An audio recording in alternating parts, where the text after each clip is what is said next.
So let me throw some numbers at you about my first guest. 22 best-selling cookbooks, 10 years of a hit daytime talk show, 3 Emmy Awards.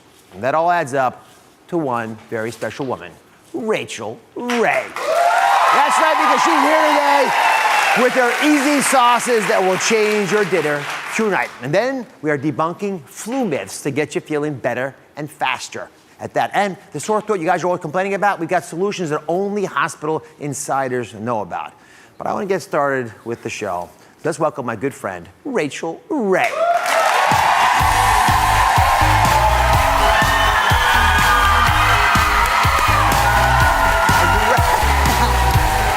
It is such a long walk. I know. They get out of breath. I'm excited to get out here, though. You are. I'd like to have so you much here. fun being here. 10 years you've been blowing us all away with the wonderful 10 show. 10 years on the daytime show. Double So what's digits. changed the most?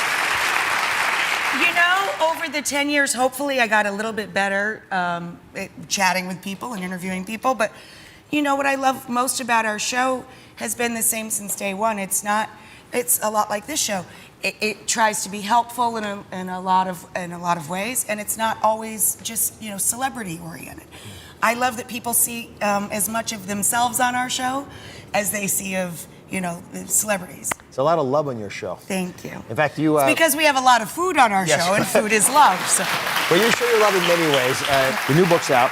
It's called Italian Everyone on Sunday. is Italian on Sunday. Italian on Sunday. Uh-huh. But then everyone is Italian on Sunday. You argue. But is that actually true? What does that really mean to be Italian on Sunday? The idea is not really about the day. It's that feeling of being Italian is that you spend time together, you sit down at the table together and enjoy each other's company, and that there's always room at the table for another chair, and there's always food to feed an extra person. That's the idea of everybody's Italian on Sunday. I know a lot of people that are not Italian, of Italian lineage, think of Italian food as lots of cheese and, eggplant parm or chicken parm on a sub, and real Italian cuisine is actually very simple and a very healthy diet.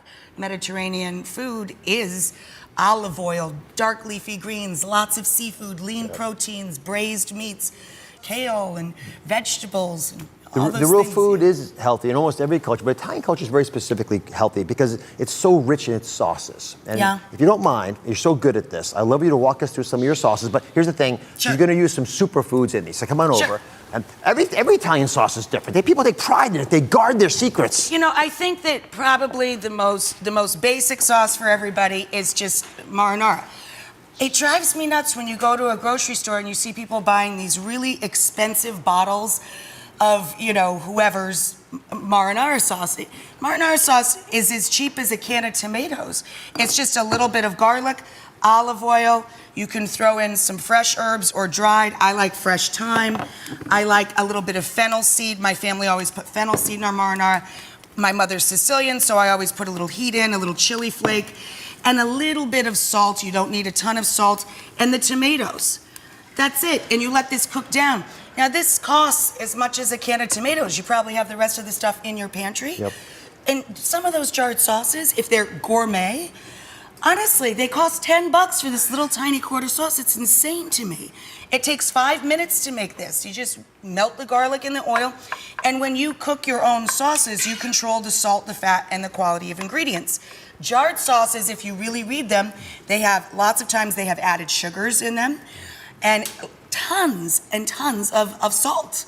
And you don't need much. You should be able to taste the flavor of the herbs and the spices. Since you brought it up, I'm going to show you the amount of salt, an average that we find. Yep. 480 milligrams of salt in a traditional store-bought sauce. Right. Rachael's pièce de résistance that you just made for us right here. Just a little marinara, yeah. 18 milligrams. 18. You see the difference? 18 milligrams, 1/20th. Now, First of all, what surprises me the most is your sauces taste so darn good, and they can have so little salt and so little sugar. That's It right. highlights the fact that it's all just junk we add we don't need. Exactly. And tomatoes are naturally sweet. I don't understand why people Before add sugar you put to that in the there, sauce. before you Yep. put that in there, you've got a little trick for getting the pasta to stick to the spaghetti that I think people need to The understand. starchy cooking water. When you're cooking pasta, you salt the water of the pasta. It's the only chance you get to flavor the pasta. Always drain the pasta before it's to the tooth or to the bite, al dente. But the thing that marries pasta to sauce is a little bit of that starchy water when you drain your pasta. Oh, you add it afterwards. You toss all of the pasta with all of the sauce, and it's the starchy cooking water that makes the sauce marry the pasta. We always add the water before we put the pasta in. You don't have to? No. You add the starchy water while you're tossing the pasta, and you keep adding it until all of the sauce coats all of the pasta. Nothing drives me crazier than a plate of naked spaghetti with a little blob of sauce in the middle. It makes no sense. Don't you want it all to taste good? Yes. I mean, it doesn't make any sense to me. And then my mommy always put in a little bit of cheese while you're tossing. And my grandfather always finished everything with a little drizzle of good olive oil. Now, it's a big thing now that people are watching their gluten, their carbs, all of that. This sauce you can put on shredded spaghetti squash. Yes. Delicious. Oh. You could put it on some polenta or boiled potatoes if you're not doing, if you're a gluten-free person. There's lots of different delicious ways to use marinara. Of course, everybody loves those parm sandwiches. Why don't you just grill or roast your eggplant, put a little sauce, put it on a roll. You save all those calories and all that fat of the breading and all of that. Do you bother making the pasta sauce ahead of time, like on a Sunday, and freezing it, or is it so easy it's not worth it? And when we have tomatoes in the garden, I boil up the tomatoes for 30 seconds, cold shock them, and put them through a food mill. I have about 900 bags of tomato sauce in my freezer. Yes, when you're gonna make a basic sauce like marinara that you can do so many things with, it makes sense to always make a double batch. Cool it, put it in a plastic food storage bag, and I store all of the bags flat. Don't put it in, Tupperware and all that stuff.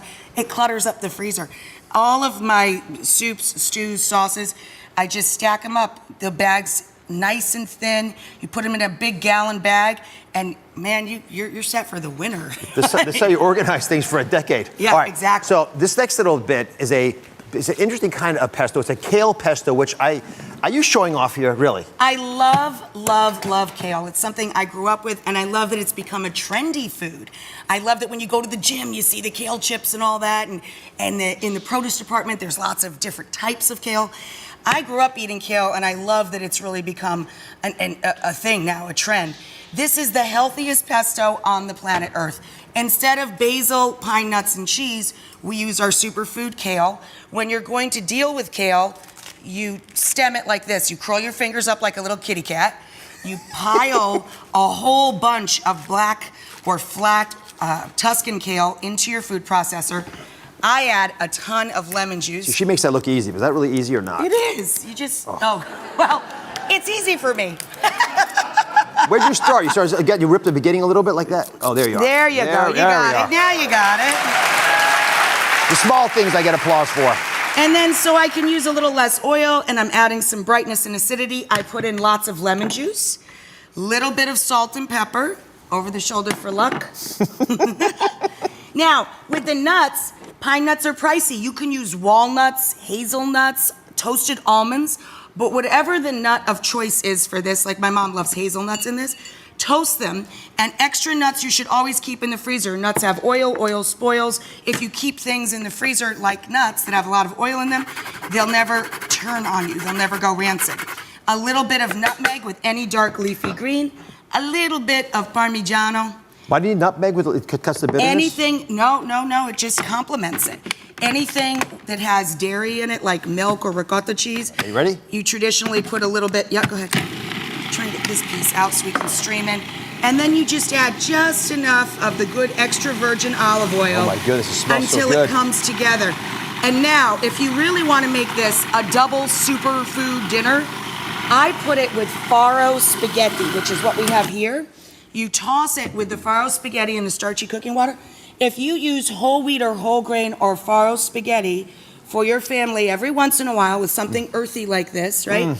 You are adding tons of protein, tons of nutrients, and tons of fiber. So it really pairs up nicely. Dr. Ray. It's good, right? I love it, Dr. Ray. All right. Now, we're going to take Rachel to the next level. Under this dome, don't reveal it. Okay. There's a little surprise.